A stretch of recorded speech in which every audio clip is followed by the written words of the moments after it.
کہہ رہے تھے کہ اس ظالم ابن زیاد نے ڈھول بجانے کا حکم دیا. وہ ظالم ڈھول بجا رہے تھے اور یہ نقارے بجا کر کے یہ کہہ رہے تھے کہ آج ہم جنگ جیت گئے ہیں, آج ہم جنگ جیت گئے ہیں. حضرات گرامی, اب یہ قافلہ اندر آ رہا ہے. دیکھا کہ کچھ لوگ سینہ کوٹتے ہوئے باہر نکلے کوفے سے, سینہ کوٹتے ہوئے, اپنے کپڑوں کو نوچتے ہوئے, بالوں کو نوچتے ہوئے, یا حسین ہائے حسین کرتے ہوئے باہر نکلے. حضرت زینب نے پوچھا کہ تمہارے یہ حال کی وجہ کیا ہے, تم ایسے سینے کیوں کوٹ رہے ہو, تم یہ ماتم کیوں کر رہے ہو؟ تو ان ظالموں نے کہا تھا کہ ہم حسین کا غم منا رہے ہیں, ہم حسین کا غم منا رہے ہیں. تب حضرت زینب نے فرمایا تھا کہ تم نے میرے بھائی کو خط دے کر کے بلایا, تم ہی کوفے والوں نے میرے بھائی کے پاس جذباتی باتیں لکھ کر کے خط میں بھیجی تھی, تم ہی نے میرے بھائی کو کوفے سے خط بھیج کر کے بلایا. جب میرا بھائی یہاں آ گیا تو اس کو اس مہمان نوازی کا یہ صلہ دیا, تم نے یہ صلہ دیا کہ میرے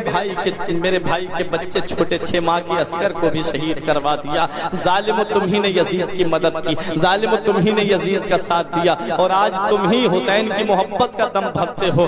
خدا کرے قیامت تک تم ایسے ہی سینہ کوٹتے رہو, خدا کرے قیامت تک تم ایسے ہی کپڑے پھاڑتے رہو, خدا کرے تم قیامت تک ایسے ہی روتے رہو. حضرات گرامی, یہ بددعا لگی ہوئی ہے حضرت زینب کی. یہ ظالم ڈھول بجا کر کے استقبال کر رہے ہیں کہ یہ ہمارا قافلہ جیت کر کے آ رہا ہے, ہم جنگ جیت کر کے آ رہے ہیں. امام حسین کی تاریخ تم نے سنی ہے. میرے آقا حسین مدینے سے مکے آئے ہیں, مکے سے کربلا آئے ہیں. میرے آقا حسین کوئی کام ایسا کرتے ہوئے نہیں آئے جو خلاف شرع ہو, کوئی کام ایسا کرتے ہوئے نہیں آئے میرے آقا حسین جو شریعت میں ناجائز ہو. حضرات گرامی, میرے آقا حسین رضی اللہ تعالیٰ عنہ قرآن کی تلاوت کرتے آئے ہیں, نماز کی پابندی کرتے آئے ہیں. اب یہ قافلہ کوفے میں پہنچا, ابن زیاد کے دربار میں پہنچا. ابن زیاد کا دربار بھرا ہوا تھا لوگوں سے.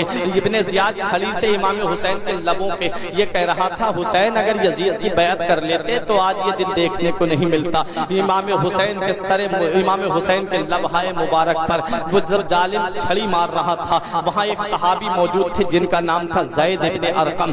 کھڑے ہو جاتے ہیں, رہا نہیں جاتا ہے, بولے ظالم چھڑی ہٹا لے, میری آنکھوں نے خود دیکھا ہے نبی کو ان لبوں کو بوسہ دیتے ہوئے, یہ بوسہ گاہ مصطفیٰ ہیں, ان سے چھڑی ہٹا لے.